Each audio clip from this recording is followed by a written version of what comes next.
OT. I got my master's here. I moved from Kansas in 2006. And then I practiced for about almost a decade before I came back to do my PhD in occupational rehabilitation sciences because I knew I wanted to teach. And then I did a postdoc, and now I'm just, it's just a year now this week in the department as the capstone coordinator for new doctoral capstone projects. So I'm really, really excited about that. My background is mostly in adults and older adults. So I've worked in outpatient neuro rehab, lots of subacute and skilled nursing facilities with subacute rehab and outpatient, and then also long-term care and memory care units. But I'm really passionate about community-based and community-engaged OT. So I developed an OT program at Elder House and Mindset Adult Day programs right after I graduated. I started as a student. You can do this too. I started as a student volunteer, and then I moved it into an OT position department. And then we're still connected. And so I do a lot of work with community nonprofits, dementia caregiving. And then I just started an OT share program to bring OT to nonprofits that support underserved populations. Hi, everyone. My name's Doris. I am a second-year master's student in the department. I graduated from the University of Nebraska-Lincoln back in 2019, and then worked for a little bit and came to OT school here in Fort Collins, Colorado, which I'm so glad. I think a lot of my volunteer and work experience has been with pediatric populations, so I think that's what I'm gonna kind of still pursue, but I'm very open to all the different settings. I do a lot of work with our student organization called Diverse OT, and so we really want to help advance the cultural climate within OT and kind of diversify the professional more. So if you're interested and want to learn more, I'd love to talk about it. So I'm Kristen. I am also a master's student in OT, so I'm in the same cohort as Doris. For those of you who don't know, we just switched from a master's to an OTD, so that's the difference you're hearing there. We don't offer both programs, we just transitioned from master's to doctorate level. Before coming to OT school, I was working in behavioral health, but in the context of child welfare. So doing behavioral health services, specifically with kiddos in the foster community. And since being at OT school, I've definitely gone in the pediatrics direction, but I've gotten really cool experiences with adults too. Got to be part of Julie's OT share program that she mentioned first summer. Yeah, I'm looking forward to finishing up soon. My name is Braylon. I got my bachelor's degree from CSU in HFS with a minor in gerontology, and I did the pre-health concentration. Kind of what made me want to be passionate about OT and go into OT. My younger brother has autism, and we grew up on a farm and ranch in northeastern Colorado, and we used agriculture as a way for him to learn skills, build independence. He works on the farm. A lot of the times he's the first person my mom calls when she needs help because he just gets animals and livestock. Right now, I'm a project coordinator and professional research assistant in the developmental disabilities lab. So working with kiddos, and I love that. I've also had experience working with older adults, being a dementia supportive companion for people in the Fort Collins community. I was a caregiver for my grandmother when she had cancer while I was in school. So I've had experience in a variety of settings and across the lifespan. Hello, everyone. I'm Terry Schlichting. I serve as the Assistant Director of Health Professions Advising. I'm also the advisor for the pre-OT and pre-PT club, which is called the Rehab Therapy Club. If you're interested, please let me know and I can get you connected with those folks. I have a little bit of a unique experience because I was actually in OT for 18 years of my life. And that's how I learned to live independently, because obviously I have a disability. But without OT, I wouldn't be sitting here today. So I feel very strongly about the field of OT and I'm a huge supporter. I also serve as the chair for the Fort Collins Disability Advisory Board. So I communicate directly with city council regarding issues that affect community members with disabilities here in Fort Collins. What an incredible panel. Thank you all so much. That's wonderful. We could open the floor to questions now, or I can jump in, but first, did you? Oh. No, sorry, I thought it's like an auction, like don't itch your nose. Yes. Like as an undergraduate, like what are some things you have for like shadowing hours and like how important do you think it is to stay like consistent at a place when you're shadowing? Like I know they say a lot of times to get like hours in like diverse places, so like what do you think the best like course of action is? Cause some people say like, oh, I'll do a day here, and some people are like, oh, I did like that 2 separate places, but like what's any advice regarding that? I think so. So with our admissions system, we're not going to consider shadowing hours as part of your application. That some schools do consider that and weigh that pretty heavily. And some of them have like a minimum requirement of hours you have to do. So we're not going to look at that, but I do think it's really important for you as students to have that experience, just to know that this is the right choice for you before you commit to a grad program in it.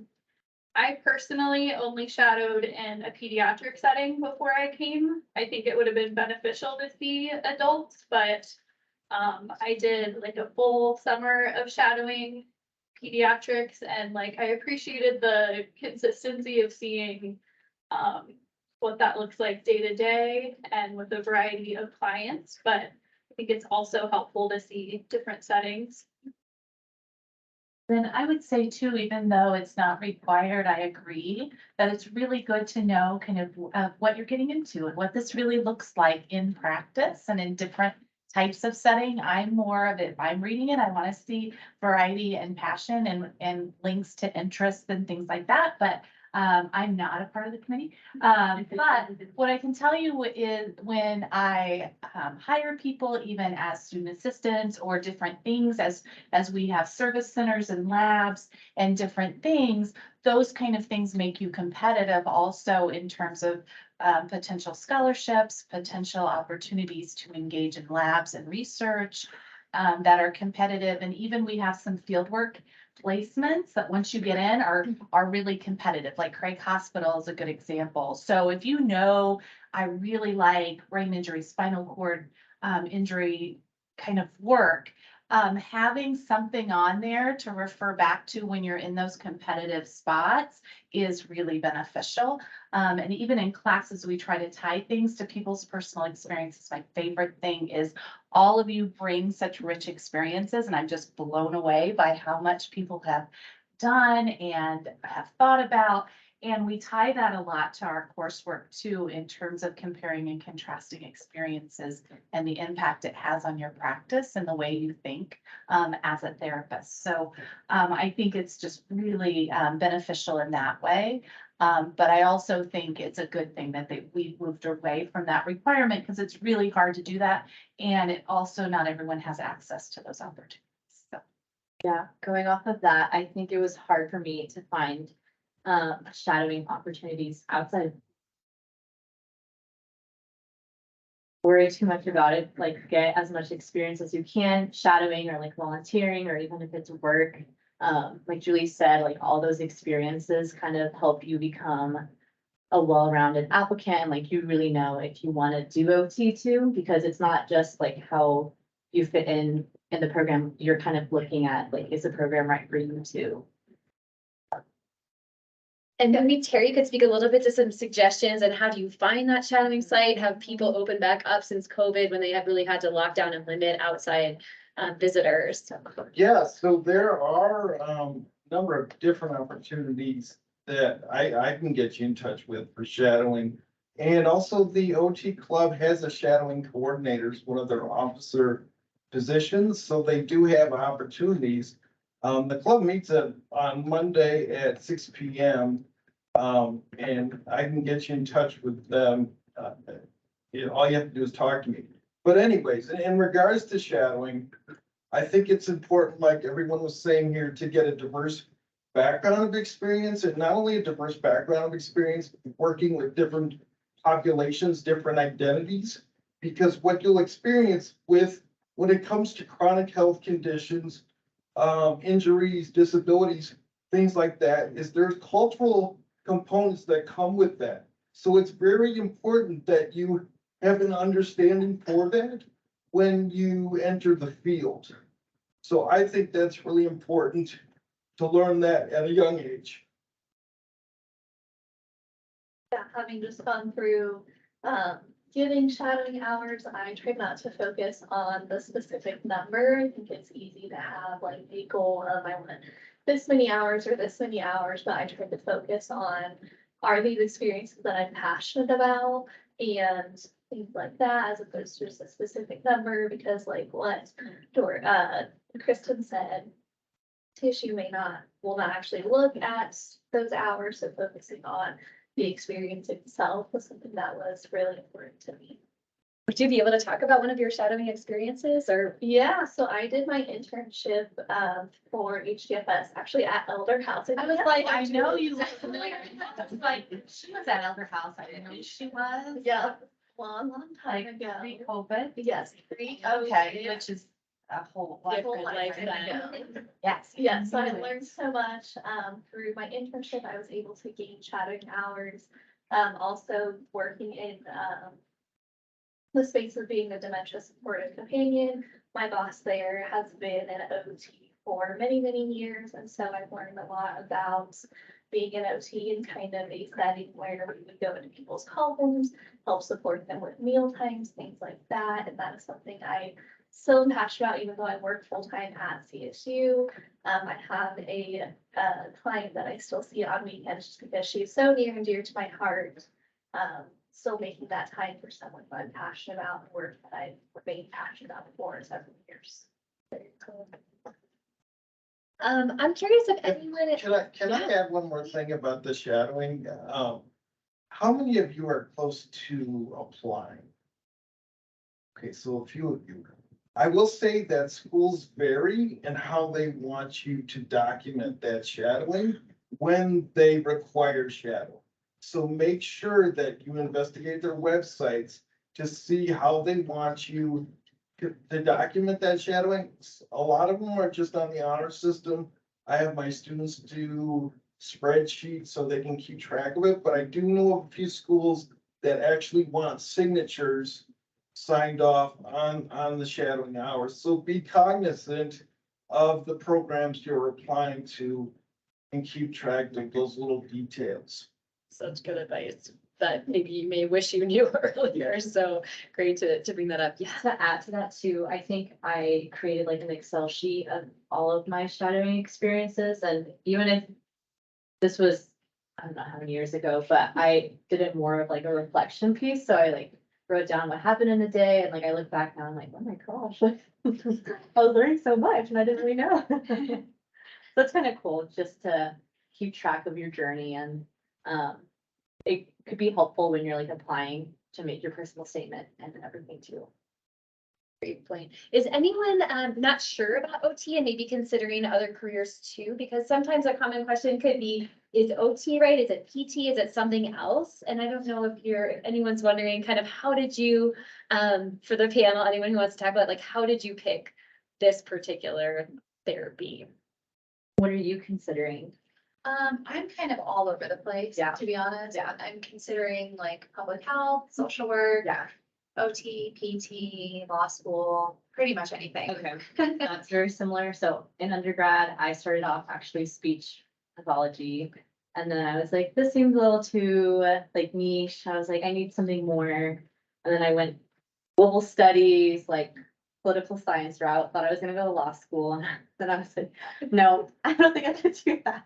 And then I was like, okay, I think I'm gonna go back into like the rehab field. And I was like, okay, OT, because it's like a kind of a good mix of, you know, you have those hard sciences, you know, with anatomy, physiology, biology, you have to know that, understand that, work with clients.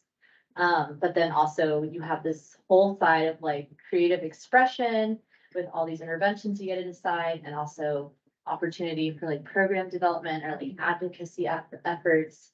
So that's kind of what sealed the deal for me, because there's so much you could do. Research that yeah, research.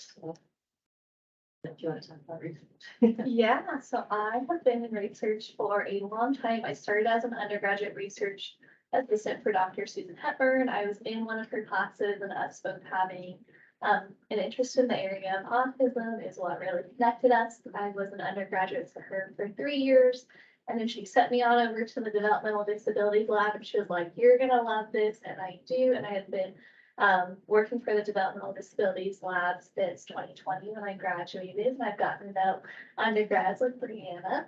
I love research. It's so interesting. It's not something that I had thought before coming to CSU that I would have interest in. And then once I started it, I was just hooked, and I really enjoy it. So if you have an interest, definitely give it a chance. I've learned a lot. I feel like I've really developed a strong sense of clinical judgment through doing research visits. So yeah, if you have specific questions, I'm happy to answer those, but yeah.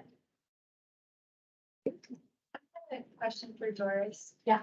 So how did you decide on coming to CSU for OT? And then when you were looking out of state, did you have a method for looking for schools, or were you just kind of searching? Yes, so I think personality created a full Excel spreadsheet. And I was like, these are the schools. A lot of it was kind of like location, because I was like, I want to move. I didn't want to stay in Nebraska. I will say that, but I wanted to move somewhere where there was diversity and like, diversity in thought, but also in like populations that I would work with. I looked at curriculum too, because although like in hindsight, I didn't really know what the classes really meant, but I could just kind of I could get a feel of the program by looking at some of the classes they offered. But what really spoke to me about CSU is they had like a mission statement about, this is more with like my passions with like diversifying the field, but they were very committed to that. And so that really spoke to me, because a lot of the other schools like hadn't really posted anything about that. Anyone else wants to mention why they chose me? Yeah, I wanted to add to what you were saying about how you looked. Oh, yes. Because I think another like important component to consider when you're looking at multiple schools is that schools are very different in terms of what they emphasize. And I think that when I was applying, I didn't understand that, and I thought you would just get pretty much the same experience anywhere. But something that I would do now that I have gone through the process, is to look at what faculty you have and what their interests are, because that ends up being a big point of emphasis in the curriculum, is the things that the faculty are passionate about. And just different like philosophies of OT. So like read mission statements, read values, and you can start to figure out what is being emphasized and what type of program you're going into. We have a question from our virtual folks here. Clarissa asks, what specific things do you recommend to strengthen an application aside from doing well academically? Yeah, Kristen works with admissions. Yeah, Doris too. So we, Yeah, we both got typed. yeah, if you have been emailing the department, you might have emailed with me or Nicole. But CSU considers 3 specific elements on applications. Different schools all consider different things, and so I can only speak to what we are looking at. We are considering your GPA. We are reviewing resumes or CVs. You can choose to submit either one. And we are looking at personal statements, but specifically the personal statement that you write for our department, not the general one you. The only things we're looking at, there's no GRE, there's no interviews. We're not reading like letters of recommendation that you have to submit to OTCAS because other schools will look. So if CSU is your top choice or you're really interested in our program, those are the most important things to focus on. And I think a lot of what we said before about like diversity of experiences and shadowing and job opportunities, working with all kinds of people from all walks of life, those are really important things to highlight on your resume and just set yourself apart as a candidate that way. And include what you're doing in this program. You're already doing cool stuff, right? For different projects, or you might be connected to a lab here or someone's research. Include those experiences absolutely count too. You don't have to necessarily go out and do a lot of additional things, because that will tell us a lot too about what types of projects did you do? Who did you connect with in your department already? Did you take initiative to do these things? That all of those experiences count. Yeah, going off of that, with my different majors in mind, I like worked at a nonprofit for a bit and like volunteered with different organizations. And then worked at summer camp. So I think that all kind of relates to OT and like all what I want to do. And I think there are ways, just to think about what you're already doing and like how it can relate to what you want to do in the future. You mentioned majors, and that made me think we, in our program, accept all kinds of majors. And I know that most of you are probably HDFS students, and that's probably where most students are coming from, this general type of field. But like we have people in our program who majored in theater and I was Spanish. agriculture. I was in Yeah. American Studies and Women's Studies originally. They let me in. Right, and so people are coming from a variety of backgrounds, and so you may not think you're a unique candidate, but I can tell you are, because everybody is coming with a totally different experience, so just highlighting those things about your program. And That's a great point. And could you comment on any that HDFS students, like what prepares someone for a career in OT? Like what are some of the benefits of being an HDFS major going into OT? Or some things that you might see people highlighting or that would really help them stand apart? yeah, I mean, anything to do with development is really applicable to OT and so important to understand. But I think it's just about understanding like the different experiences that you get through an HDFS type of start to this. I mean, you talked about some of the opportunities you had through here. I was a psychology student myself, not at CSU, but at another university. And yeah, I think you can really come to OT from such a variety of starting points, but I think there are some cool, unique opportunities that you're getting here that start to show you, like the clientele you might be working with. And don't forget that not everyone thinks developmentally like we do, right? Once you're getting further along in your major, you kind of think this is normal, but not everyone knows about that. So think about that as a strength, something that you could highlight. What I love about HDFS students and working with HDFS students is, that lifespan perspective, because that is not always the case with different majors. And also the understanding of living within context. There's a lot of overlap on the models and the theories and the way that you think that overlaps with how occupational therapists think. And it will move you forward much more quickly than some other majors where it takes them time to even think in a more holistic, within everyday life perspective, in contextual elements like we think. And so sometimes that's what students have a hard time shifting out of a medical model into a life, contextual life, everyday experience type of way of thinking and approaching things. So I think that gives you an advantage there.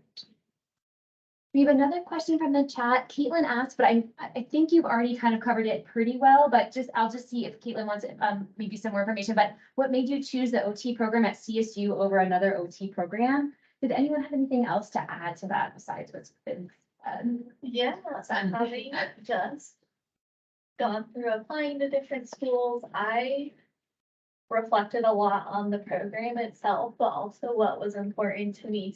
Important to me was being close to my family. I'm from Colorado.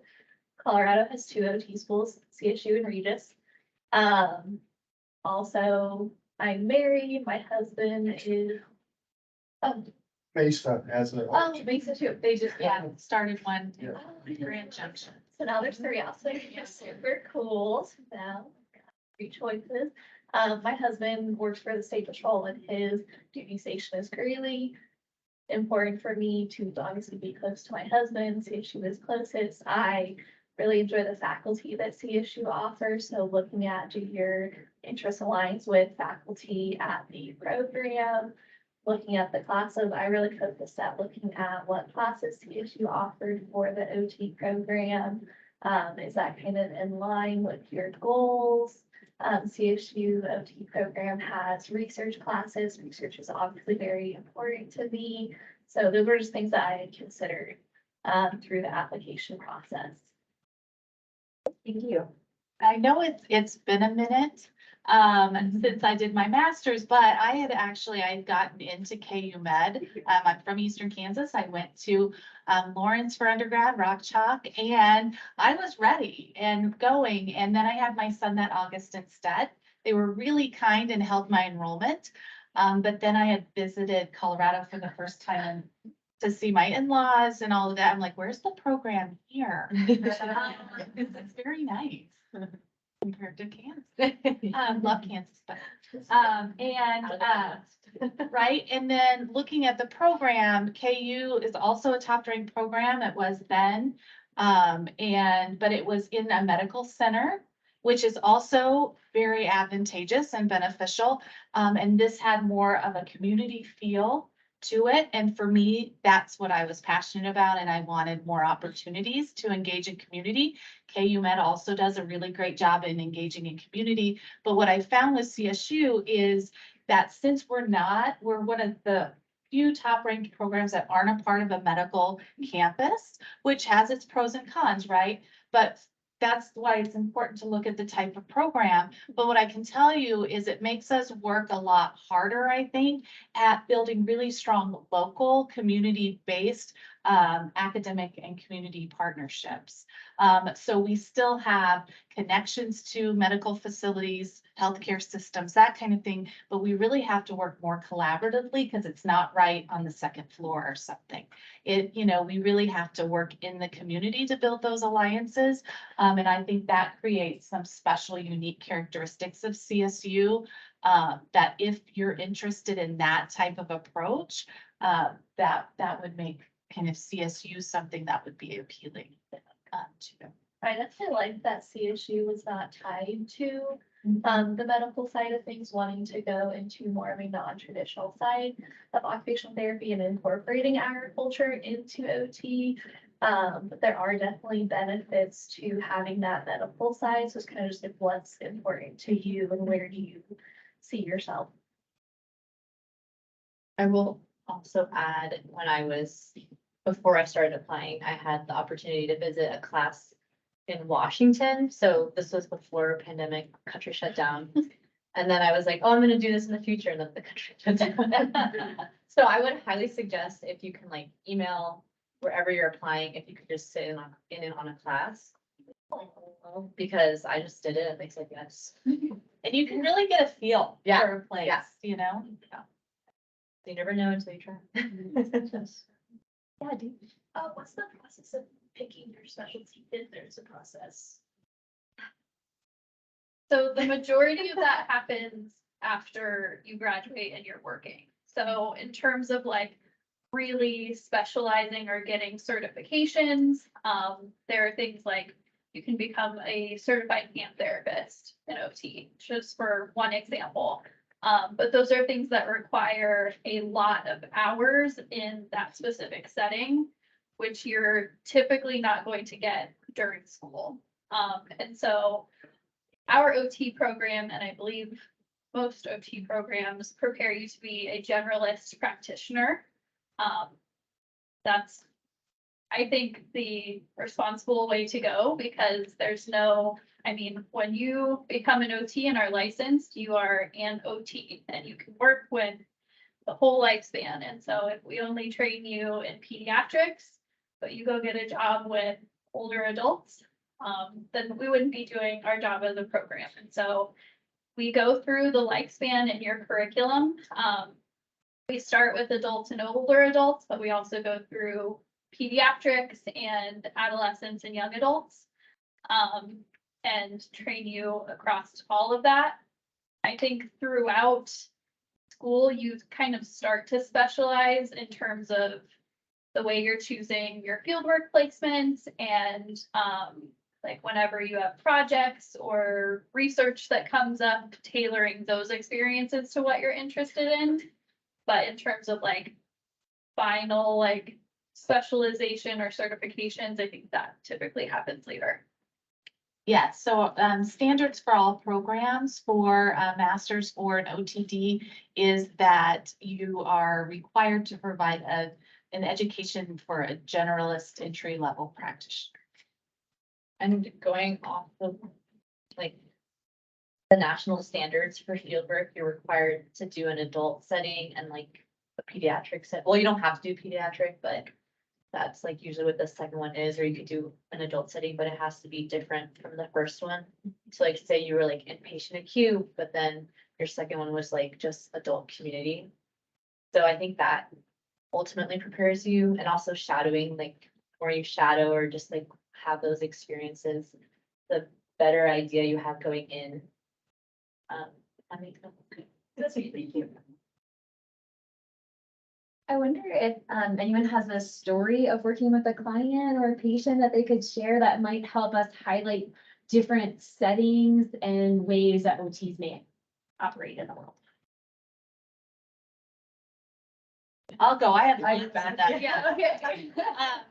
So I think a great opportunity to see a lot of difference in how you might approach a similar type of population or community is I do a lot of work around dementia caregiving, caregivers in general, but specifically dementia caregiving. So some of my favorite things have been being involved in helping facilitate a caregiver support group, where most of those folks had loved ones with dementia, but some other neurological conditions too.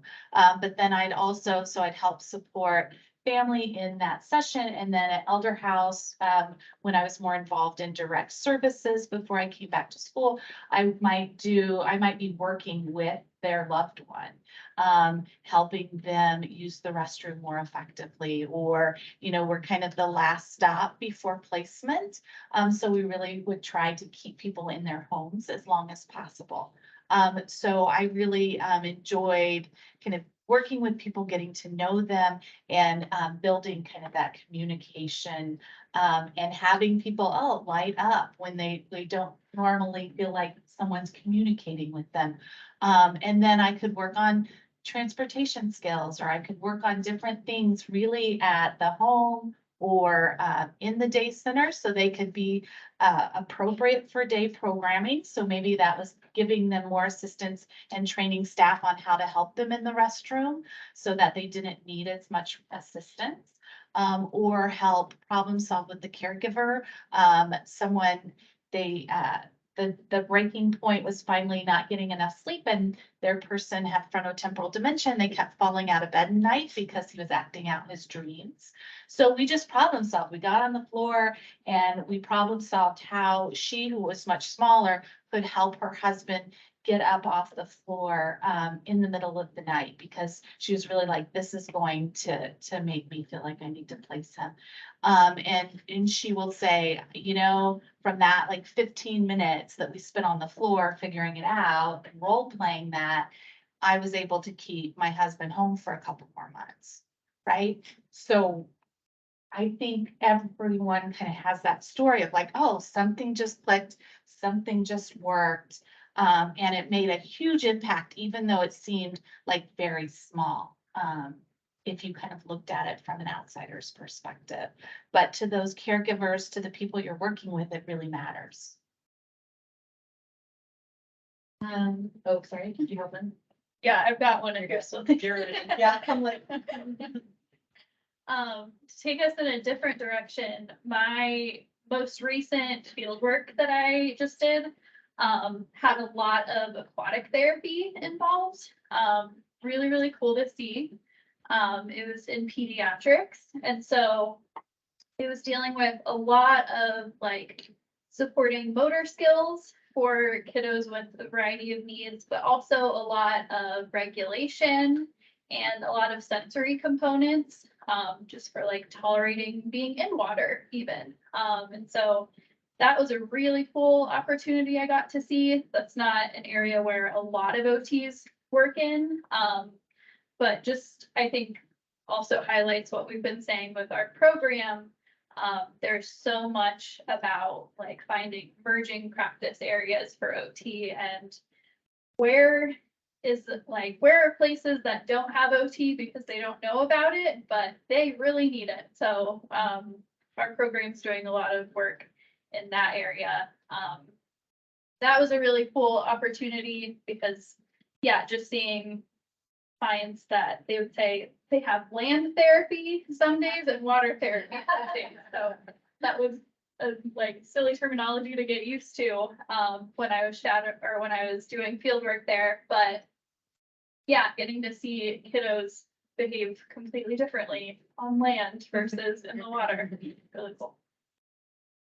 I guess one experience over the summer, I was at the VA in Albuquerque, and I was in an acute care setting, so very medically based and like different floors for like cardiac or like you just got out of surgery or like ICU. And one patient, I'm not quite sure what he was in for, but he had just become like medically stable, and so there was a lot of work to be done in terms of like cognition, like coming back and building up endurance and, you know, completing ADLs, things like that. And so a fun idea I had was going on a scavenger hunt throughout the hospital.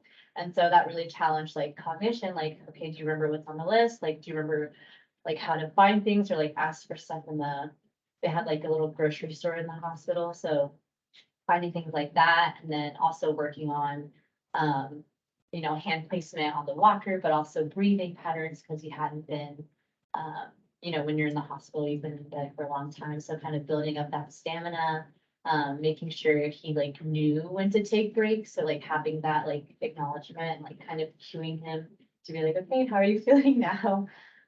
So I thought that was a pretty cool experience and kind of speaks to the creativity level with OT.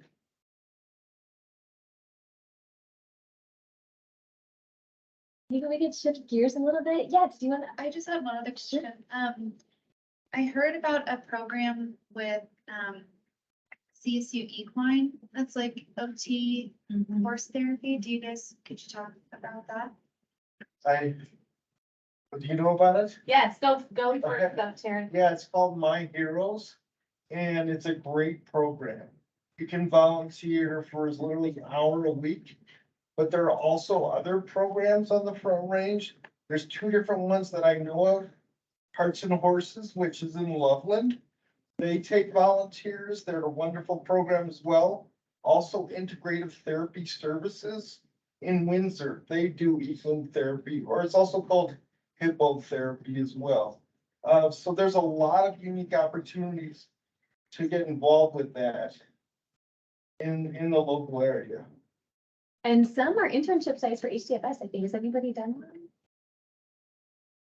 Something to check out. They're really cool. And then right here at the Equine Center here, they have OT services and do shadowing and different things, but also Katie Peters is in the occupational therapy department. She trained under Wendy Wood, who was our former head of our department that has moved on in some cutting edge research with equine assisted therapy and hippotherapy. There's different qualifications for those. I don't know the difference. I like horses from afar. I'm kind of terrified of them up close. But I've gotten to help like walk inadvertently with the client. There's one of my stories. I did it just to see how we could keep her involved on the horse because she was starting to gain too much weight to be on the horse. So I was trying to mimic things to help her be more mobile. And then I ended up voluntold it to help walk the horse around because no one was there. Fantastic, but but Katie Peters, is still doing research in the department and works now at the new Temple Grandin Center at the Spur campus. And she does some work up here also. That research was connected with Hearts and Horses at one point. So there's writing in the moment programming. There's both pediatrics and older adult things. So there are lots of opportunities, like Terry said, in this area to get involved. And then within our department, we still have some strong, really cool research happening. It's just housed mostly down at the Spur Center now through Katie Peters, if you're interested in that kind of work. And fun fact, I'm a part of the OTAC, our Occupational Therapy Association of Colorado board. And most of our efforts go towards keeping an eye on bills and things. And we just got some legislation passed in the last year to have more coverage for equine assisted therapy and hippotherapy for OTs. So it's a good state to be in to get coverage for what you're doing and to help that cause, because most of it's private pay. Update, Lila joining virtually says she's doing her internship at My Heroes Therapy. Oh, yeah. Did you want to share anything, Lila, about your experiences? No pressure, but. Able to hear me? Hello.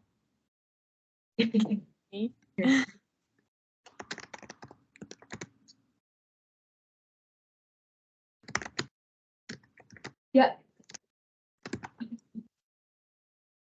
Hello. Yes, we can hear you. Okay, so sorry, I didn't know if you could. Yeah, so I'm doing my internship currently right at My Heroes Therapy, and I love it. I have been working alongside an OT as well as a PT, and it's really great experience. They're awesome, and it's really cool kind of seeing how like the different ways they work with clients and like what they implement. And I'm definitely learning a lot, and I really, really like it. So I recommend volunteering or trying to do an internship there if anyone can.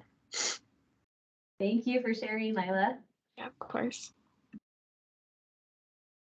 I was wondering if we could hear more of Terry's experiences. You mentioned earlier that you wouldn't be here if it wasn't for OT, and I don't know how much you're wanting to share, or Yeah. maybe what you wish your therapist had known, or wherever you want to take that. Well, so what I really love about the field of OT is it's not, we talked a little bit earlier about how CSU isn't connected to a hospital.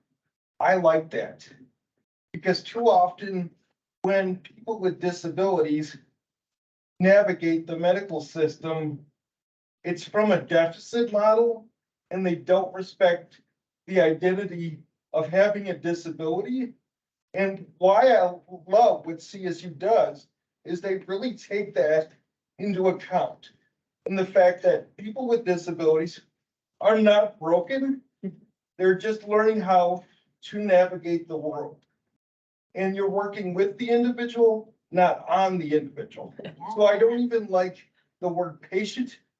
I like the, like you're working with a client, something like that. So taking it out of the medical model, I think is important, because there is this belief within the disability experience that there's a social model of disability and there's a medical model of disability. The medical model of disability sees people with disabilities as though they are broken, in that it is their responsibility to overcome their disability. I don't like the word overcome, because nobody needs to overcome who they are. It's the environment that we need to change in order to make folks with disabilities, chronic health conditions, injuries, whatever it is, we need to help them navigate the environment, but we need to also be those agents of change in changing that environment so the individual can be successful and contribute. I mean, who could follow that? I So much truth there. I would also, Yeah. I would also encourage you here in Fort Collins to get involved with the community of people with disabilities.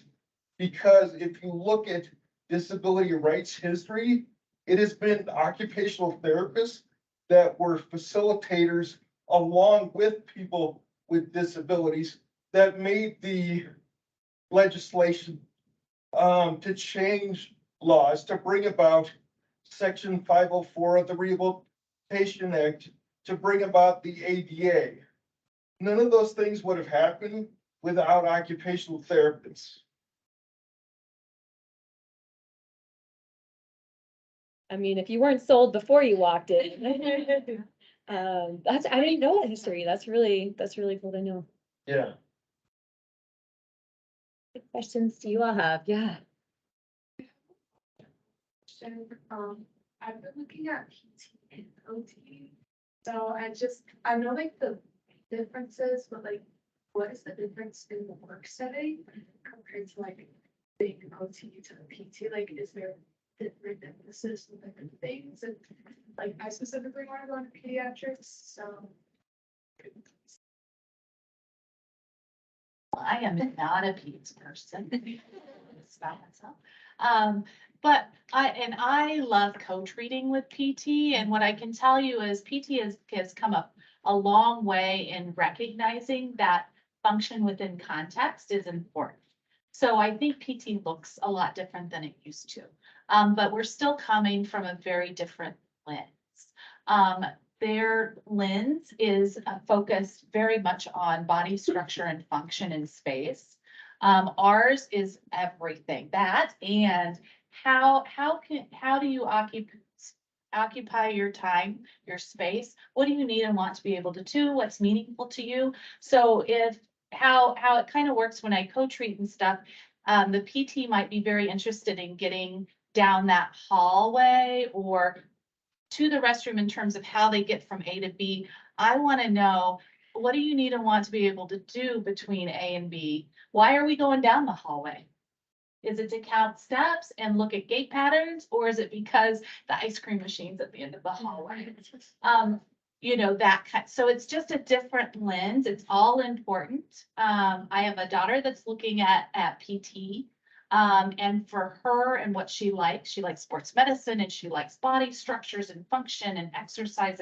And we do all those things, and we have that view too. But I know for her and her personality and focus, yeah, PT is a better fit. She doesn't like as much of that ambiguity of how things work. And she, there is a lot of, like Terry said, this is like, I'm meeting you where you're at. What do you need and want to be able to do?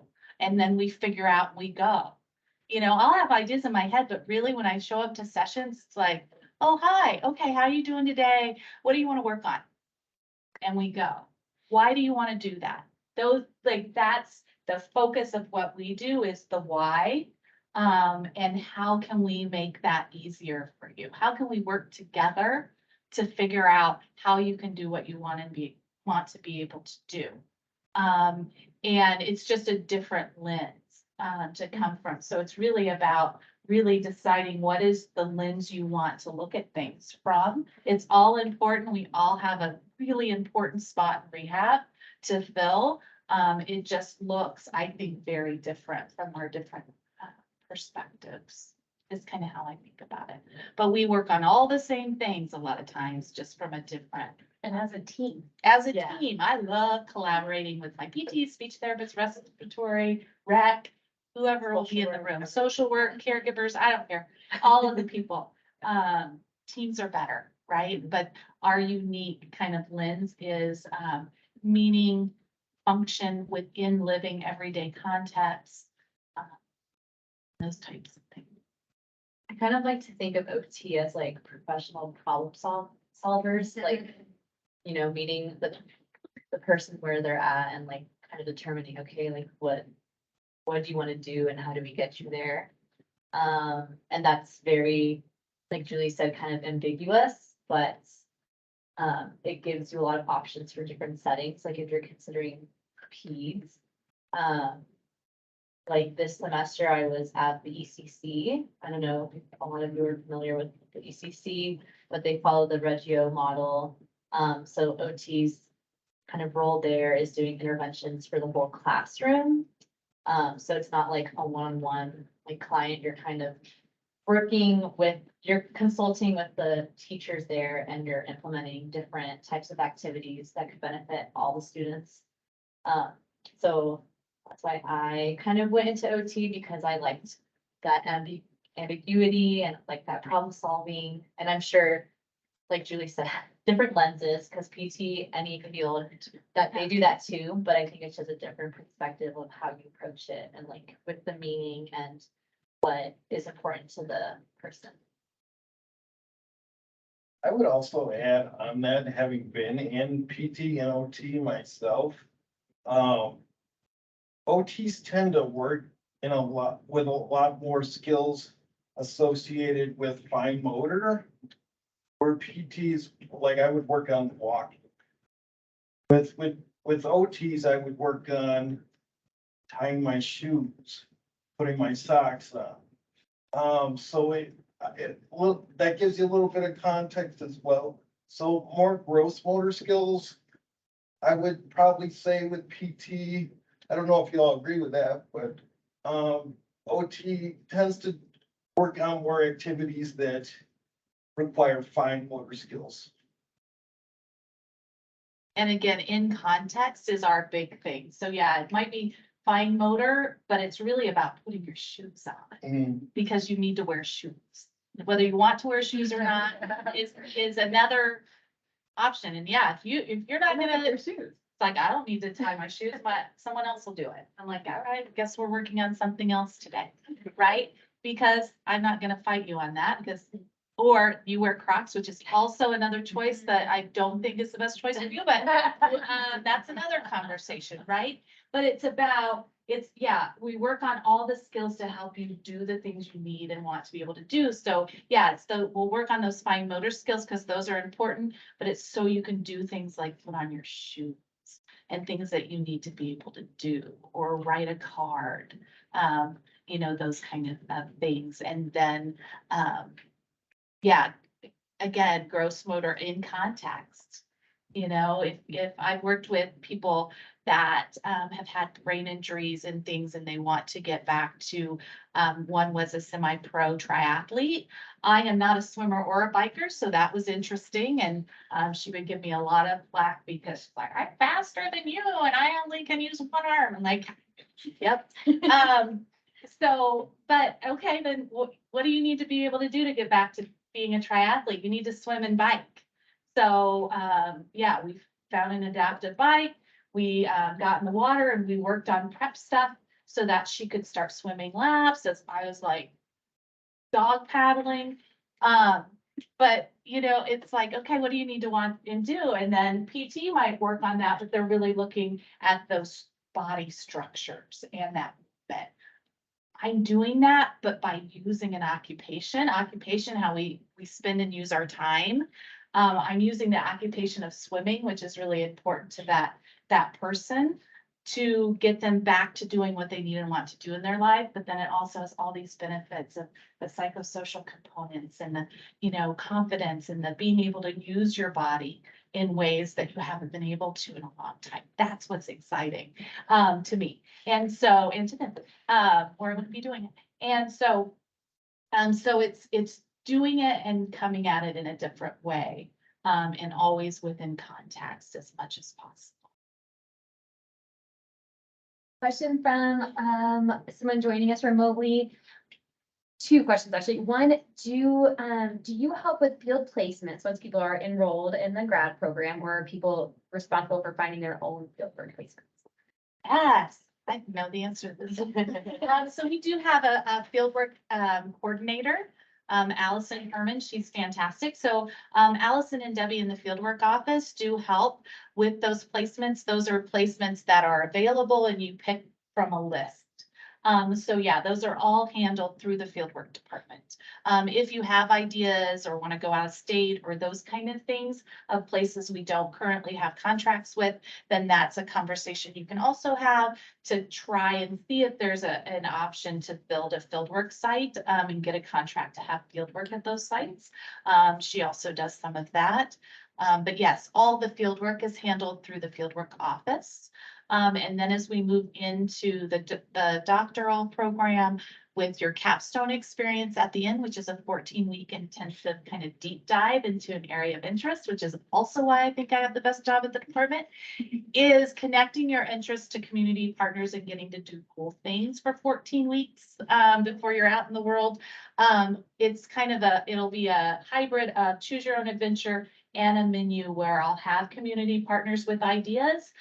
They're ready to go. They want students, and then you can match, or you can kind of start developing your own idea, and I'll work with you to match up. But the student drives more of that process and does more of the legwork as they transition into more autonomy. But all fieldwork placements are handled through the office. And that's like cross most Yes. programs. Most programs actually have fieldwork that, yeah. Capstone's a little more flexible and ranges from you doing all the work to you collaborating with the doctoral capstone and picking sites that they've already selected. We probably have time for one more question. So anything that you're still wondering? One more, sorry. Is this program like something that takes up all of your time, or are you like working part-time or working full-time, or how are you kind of navigating? Good question. Most students that are currently in the program are working, but we do say to limit it to no more than 20 hours per week, especially when you're in that first year as you're sort of acclimating to the workload. However, when you are doing your fieldwork experiences, your big level 2 fieldworks are like 12 weeks of full-time being in that setting. So I think that at least the majority of students in our cohort were not working during that time. And is there funding for grad students?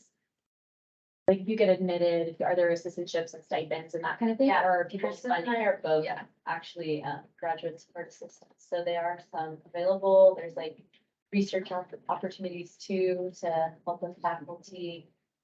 There's different scholarships through the department. OT just got a scholarship, so if you're underrepresented in the field of occupational therapy, that's the scholarship made for you. Yeah, I intend to be a graduate research assistant during my time in the program.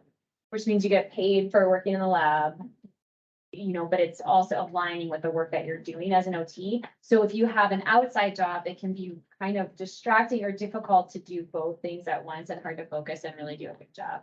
But there's financial realities too, so.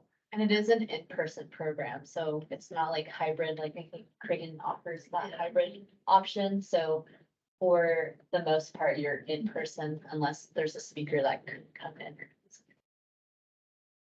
Another way students find jobs a lot of the time in this program is that CSU OT is really well known and well established in our community. And so lots of people contact our department for support with like caregiving opportunities. So a lot of students in our cohort and in the cohort below us have caregiving jobs with pediatrics or older adults just from people reaching out to our department.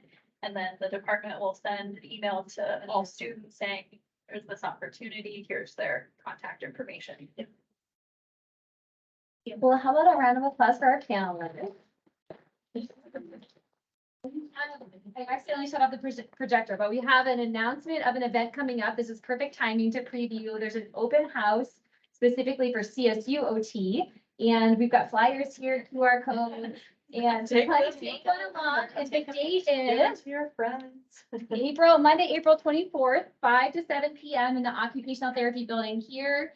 If you're at home, I'll post this for you. And really neat chance to go to the building and see all that goes on. And there's some hands-on activities and experiences as well. What else? One other announcement, if I can make the Assistive Technology Resource Center with the Occupational Therapy Department will be presenting at the OT Club on Monday night at 6 p.m. And I believe Eddie won. Technology is a really growing field within occupational therapy. It's how I live independently. It's how I do my job. And it's really good to learn about. And those folks are wonderful. So please come check it out. Great point. And join OT Club. Yeah. What's the correct name of the club? Well, Rehab. so it's two clubs. There's two clubs. There's It's OT and. Rehabilitation Therapy Club. Once a month, PT and OT meet together. Once a month, they meet separately. Well, thank you all so much for being here. Make sure you signed in. There's a sign-in sheet for HDFS to make sure you get extra credit. There's also a sign-in sheet for OT if you want additional information from our OT department. If you're online, you're putting that in the chat as well. Thanks so much, everyone, for being here. We really appreciate it. Yeah, thanks. Feel free to reach out.